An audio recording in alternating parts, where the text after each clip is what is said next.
बहुत लोगन के घर का काम बहुत थोड़ा लगेला, बहुत कम लगेला। अक्सर इ बात के ताना मिल जाला कि मतलब केतना कमवे बाटे या फिर 2 जानी के खाना बनाए के बाटे या फिर बहुत थोड़ा-सा काम बाटे या फिर मशीन में कपड़ा धोवे के बाटे। मतलब इ हर घर के कहानी हवे। थोड़ा बहुत सबके सुने के मिल जाला। लेकिन अगर केहू एक व्यक्ति के ऊपर सारा घर का ज़िम्मेदारी रहेला, तो वो व्यक्ति करती, वो महिला करती, वो स्त्री करती, इ कार्य बहुत कठिन हो जाला, बहुत आसान नहीं रहेला। बहुत ही छोटा-छोटा चीज़ के ध्यान रखे के पड़ेला कि इ ना खराब होखे, ऊ ना खराब होखे, यहाँ इ चीज़ बर्बाद होता, यहाँ इ चीज़ के ध्यान रखे के बा। तो ये चीज़ सबके समझे के चाही कि अगर एक व्यक्ति के ऊपर पूरा परिवार के गृह कार्य के ज़िम्मेदारी हवे, तो कितना कठिन होत होई। कौनो भी कार्य हम इ नहीं कहत हई कि कौनो बाहर का कार्य बहुत आसान है, बहुत हार्ड होला, सारा काम हार्ड होला।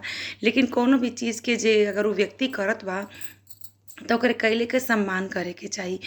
स्त्री केहू भी हवे, अगर घर के कार्य करता पूरा सुबह से शाम तक सब लगल रहेला।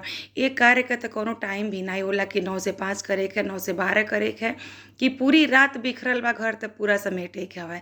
तो ऐसे थोड़ा-सा सम्मान, थोड़ा-सा प्रेम और थोड़ा-सा समझे के ज़रूर चाही कि अगर केहू इतना कार्य करता, तो जैसे जितना जानी बाने परिवार में थोड़ा बहुत सबके अपने हिसाब से कार्य कर लेवे के चाही। बहुत जानी होना कि आपन जौन कार्य बाटे अपने सब कर सकेला, उहो सब फरमाइश कर देला।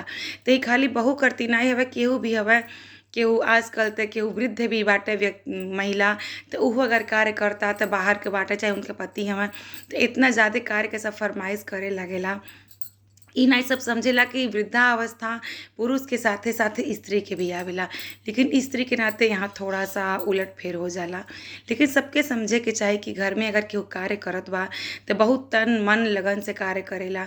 तो ओ महिला के, ओ स्त्री के थोड़ा सम्मान, थोड़ा प्रेम और थोड़ा सहयोग के बहुत ज़्यादा आवश्यकता रहेला। और थोड़ा प्रेम, थोड़ा सम्मान के साथे थोड़ा कार्य में सहयोग ज़रूर करे के चाही।